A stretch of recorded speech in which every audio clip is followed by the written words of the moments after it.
Here's a simple plan you can use to be successful selling home improvements. I've used this to make well over $1 million selling. This plan really has 4 simple steps. Please listen to all 4.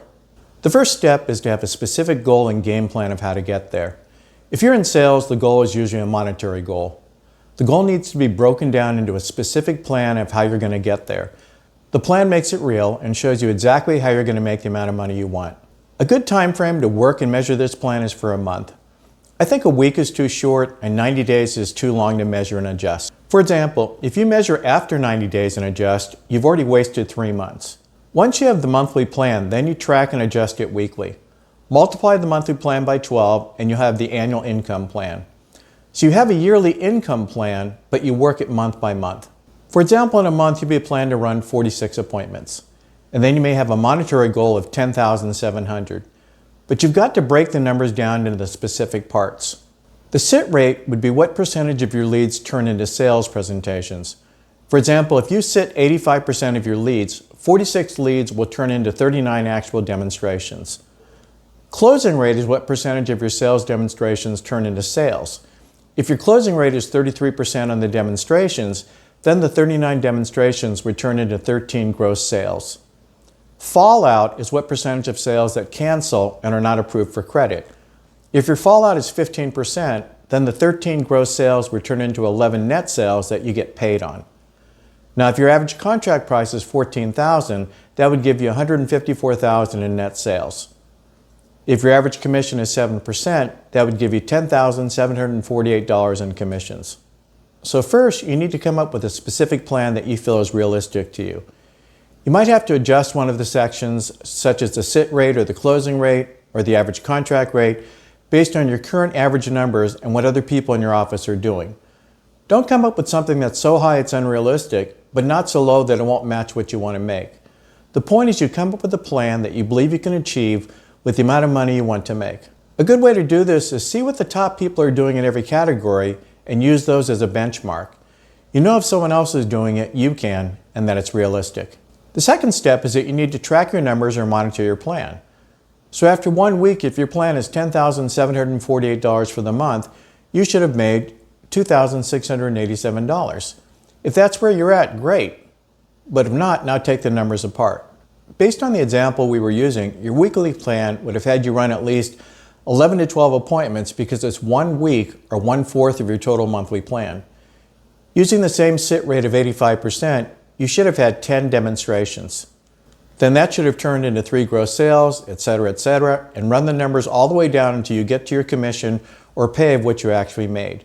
With what I just explained, the numbers aren't as important as understanding the process you apply to your particular situation. You have to know your numbers. If you don't know what's happening, then you're hoping that your managers watch your numbers and can fix you. I never want to leave my life in someone else's hands if I can help it.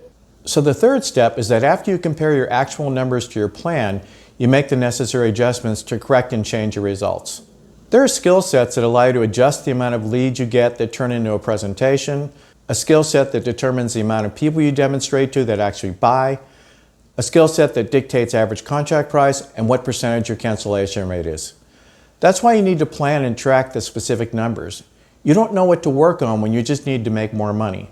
You do know when you know the specific problem is your contract price, closing rate, sit percentage, etc. You know what you have to work on. You have to make the right changes so you can get different results. Other than that, you fall into the definition of an insanity, which is doing the same things over and over and expecting different results. For example, if you do the numbers and the plan called for you to do 10 demonstrations for the week, you might realize that you've only done 4 demonstrations, or you might have only gotten 6 appointments. Then you may need to make the adjustments by talking to your sales manager to discuss how many appointments you're getting, or figure out how to improve when you're not sitting or doing enough demonstrations on the appointments that you've been given. Every one of those metrics is controllable by the salesperson. For example, the sit rate. A good rep can turn a no presentation into a presentation, and a bad rep can turn a presentation into a no presentation. For example, the customer at the beginning says, well, how long is this going to take? I only have a half hour. The weaker rep then handles it wrong by saying, well, it takes at least a couple of hours, and leaves or resets it. No presentation. The experienced rep makes it a presentation by saying, well, it takes as long as you want. Why don't we get started and see how far we can get, and if we aren't done by the time you have to leave, Then you can decide if I'm worth rescheduling to see again.